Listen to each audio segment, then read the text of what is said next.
What is up, everybody? Welcome back to my channel for another one. We got some fire news when it comes to crypto. Hope everybody's having a great day. And while you're here, smash those likes and hit that subscribe button. And make sure you click that notification bell so you'll be notified when yours truly posts another video. But we got some breaking and fire news. SEC Chairman Gary Gensler has just recently came on TV talking about the Kraken situation and about other crypto exchanges. I have the video right here. He said Kraken had failed to register the program whereby investors earn a yield in return for locking up their tokens and allowing them to be used to facilitate transactions on the blockchain. It's the SEC's first crackdown on staking, and joining us right now is SEC Chair Gary Gensler. We should say Bitcoin and pretty much all the cryptocurrencies are down on the back of this news. Chair Gensler, it's great to see you this morning. There's a phrase online where they say, "Tell it to me like I'm 5." So for those who are uninitiated into what happened here, tell it to me like I'm 5. What was Kraken doing, and what was the problem that you were trying to solve? Andrew, what Kraken was doing was asking the American public for their coins, crypto tokens, and saying, I'll give you a return, 4% to 21% returns. And the problem was they were not disclosing to the investing public the risks that the investing public was entering into. And we have a basic bargain in the United States since the 1930s. You can take whatever risk you want. Companies like Kraken can offer investment contracts and investment schemes, but they have to have full, fair, and truthful disclosure. And this puts the investors who watch your program in a better position. That's our basic bargain. They were not complying with that basic law. So how does this, though, differ, for example, from some of the other firms out there, including Coinbase, who offer yield products? Whether you call it, the labels don't matter. Long ago, Supreme Court Justice Marshall said this so eloquently. It's not about the labels, it's about the underlying economics. And this really should put everyone on notice in this marketplace, whether you call it lend, whether you call it earn, whether you call it yield, whether you offer what's called an annual percentage yield, APY, that doesn't matter. If somebody's taking their tokens and transferring it to that platform, the platform controls it. And guess what happens if they go bankrupt?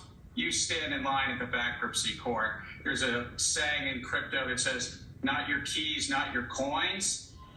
So those other platforms should take note of this and seek to come into compliance, do the proper disclosures and registration and the like.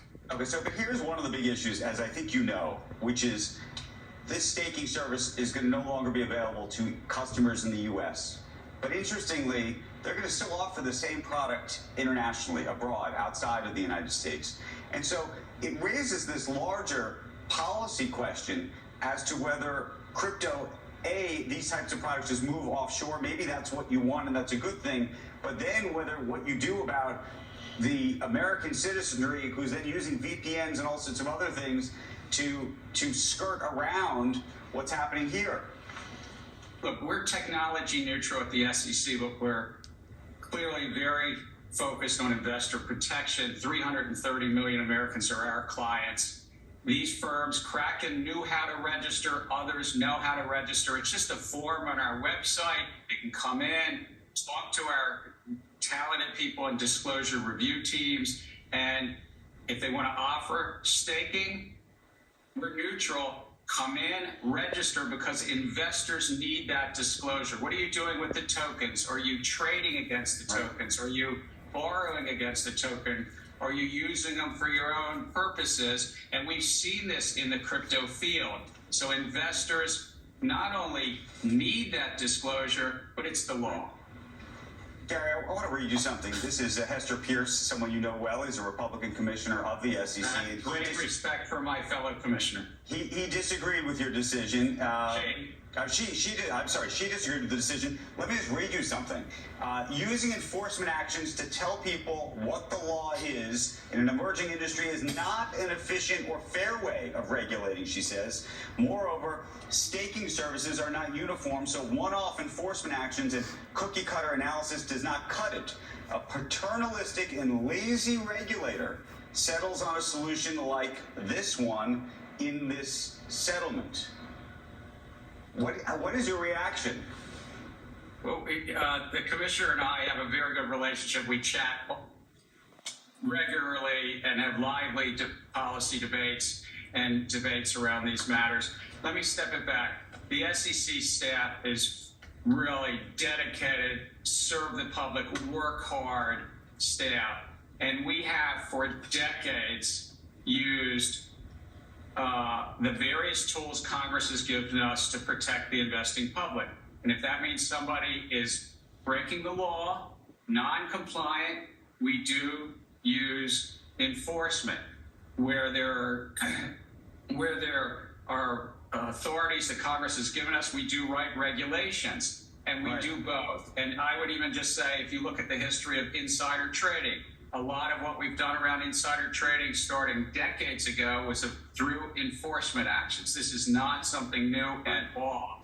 All we're saying to this non-compliant, generally largely non-compliant industry is come in and properly follow the law. Flying, I'm pure imagination, finding places